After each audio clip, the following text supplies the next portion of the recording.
ప్రధాన పత్రికా మిత్రులకు, శాటిలైట్ ఛానళ్ల వారికి, అట్లానే డిజిటల్ మీడియాకి, అందరికన్నా ఎక్కువ సిటిజన్ మీడియాకి, మీ అందరికీ కూడా నేను చేతులెత్తి నమస్కరించి ఒక మాట చెప్తా ఉన్నా.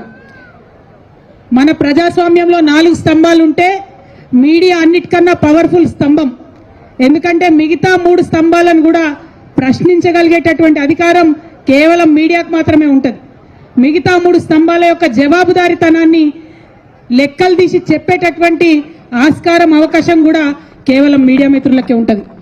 మీరేదో జాగృతోళ్ళు ధర్నా పెట్టినరు, యూపీఎఫ్ఓలు ధర్నా పెట్టినరు, మేము లైవ్ ఇచ్చినాం, ఒక 2 హెడ్లైన్స్ కొట్టినాం, అయిపోయింది అని అనుకోకండి దయచేసి.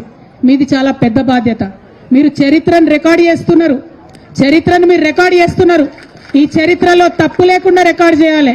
ఈ చరిత్ర న్యాయం పక్షాన ఉండి మీరు రికార్డు చేయాలి. ఈ చరిత్రను ప్రజల పక్షాన ఉండి మీరు రికార్డు చేయాలి. నేను డిజిటల్ మీడియా సోదరులను ప్రత్యేకించి కోరుతా ఉన్నాను, మీరు పెట్టేటటువంటిది గ్రామ గ్రామానికి పోతుంది. దయచేసి న్యాయం పక్షాన నిలబడండి. ఏది పడితే అది ప్రసారం చేస్తే చరిత్ర మిమ్మల్ని క్షమిస్తుంది అనుకోవద్దు. నిజాలు ప్రచారం చేయాలి. నిజమైనటువంటి బిడ్డలు చేస్తున్నటువంటి ఈ 72 గంటల నిరాహార దీక్షకు మద్దతుగా మీరు ప్రసారం చేయాలని చెప్పి మీడియా మిత్రులందరినీ కూడా నేను కోరుతా ఉన్నాను. మరి ఎక్కడెక్కడి నుంచో తరలి వచ్చినటువంటి మా నాయకులను, బీసీ నాయకులను అందరినీ కూడా మనస్ఫూర్తిగా నేను ఒకే మాట అడుగుతా ఉన్నాను. ఇది మనందరం కూడా చైతన్యం కావాల్సినటువంటి టైం, మనందరం కూడా జాగృతం కావాల్సినటువంటి టైం. ఏమైతుందిలే, కవితక్క కూసుంటుంది నిరాహార దీక్షకు, నాకేంది, నేను టీవీలో చూస్తా, నేను ఫోన్లో చూస్తా, మా ఊర్లో బాయికాడు ఉంటా, నేను ఆడికెళ్ళే టీవీలో చూస్తా అంటే కాదు.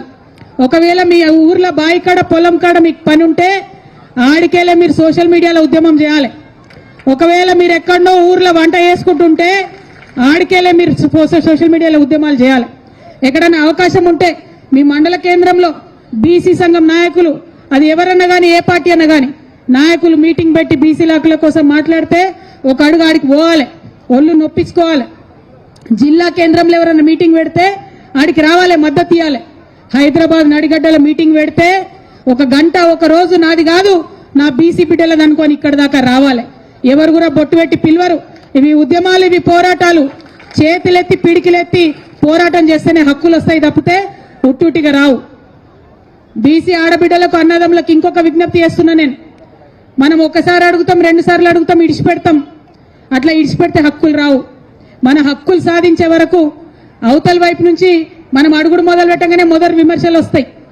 భయపడద్దు. 2వసారి ఎక్స్ప్లెయిన్ చేసుడు మొదలు పెడతారు. ఆగిపోవద్దు. జవాబు వచ్చే వరకు పిడికిలెత్తి ప్రశ్నిస్తూనే ఉండాలి. ఇటువంటి ఉద్యమాలకు మద్దతు ఇస్తూనే ఉండాలి. అప్పుడే ఉద్యమాలు సాకారం అవుతాయి. అప్పుడే ప్రజలుగా ప్రజాస్వామ్యం బలోపేతం అవుతుందనే విషయాన్ని ఇవాళ మీ అందరికీ నేను తెలియజేస్తా ఉన్నాను. మళ్ళొక్క మారు మీ అందరు నేను ఒకటే మాట కోరుతున్నా.